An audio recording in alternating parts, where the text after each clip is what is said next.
Assalamualaikum warahmatullahi wabarakatuh. Saya Elun Alivia.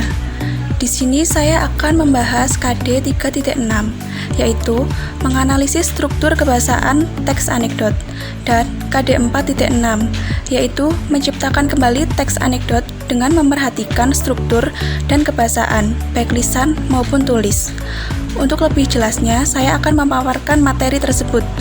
Yang pertama, apa itu teks anekdot?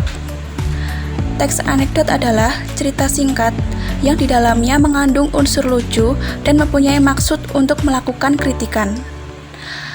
Ciri teks anekdot sangat mudah dipahami, karena teks anekdot memiliki sifat humoris, lucu, menggelitik, dan berbau lelucon, tapi menyindir. Teks anekdot sendiri mempunyai struktur yang dapat membangun teks tersebut sehingga menjadi utuh. Struktur teks anekdot yang pertama yaitu abstraksi. Abstraksi berfungsi untuk menggambarkan teks anekdot secara umum sehingga pembaca bisa membayangkan.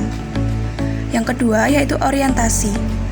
Orientasi adalah awal kejadian pada cerita dan juga bagian yang menjelaskan latar belakang mengapa peristiwa utama dalam cerita bisa terjadi.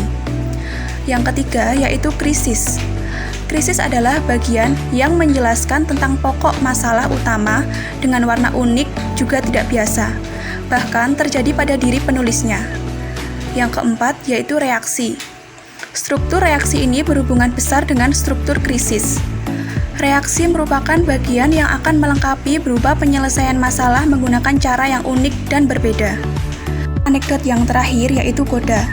Koda adalah bagian yang menutup cerita dalam teks tersebut. Adapun kaidah kebahasaan yang biasa digunakan dalam pembuatan teks ini. Ciri-cirinya yaitu yang pertama, menggunakan pertanyaan retorik. Yang kedua, menggunakan kalimat perintah. Yang ketiga, menggunakan konjungsi atau penghubung. Yang keempat, menggunakan verba atau kata kerja. Yang kelima, menggunakan kata keterangan waktu lampau. Dan yang terakhir yaitu urut berdasarkan kejadian waktu. Di sini saya akan memberikan salah satu contoh teks anekdot yang berjudul Aku Tidak Apa-apa. Pada paragraf pertama ini merupakan struktur teks anekdot abstraksi. Karena paragraf tersebut menggambarkan teks anekdot secara umum sehingga pembaca dapat membayangkan kejadian tersebut. Nah, pada paragraf kedua ini merupakan orientasi, sebab paragraf tersebut menggambarkan awal kejadian atau latar belakang dari cerita. Dan paragraf yang ketiga yaitu krisis, karena paragraf itu menjelaskan tentang pokok permasalahan utama.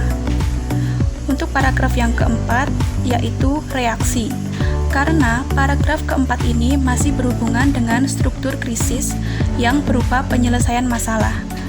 Dan paragraf yang kelima atau yang terakhir ini merupakan koda, karena paragraf tersebut merupakan penutup cerita dalam teks anekdot.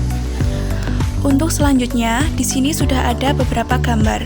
Silahkan kalian pilih salah satu gambar untuk dijadikan tema membuat teks anekdot sesuai dengan struktur dan kaidahnya. Sekian penjelasan materi tentang teks anekdot. Semoga bermanfaat. Wassalamualaikum warahmatullahi wabarakatuh.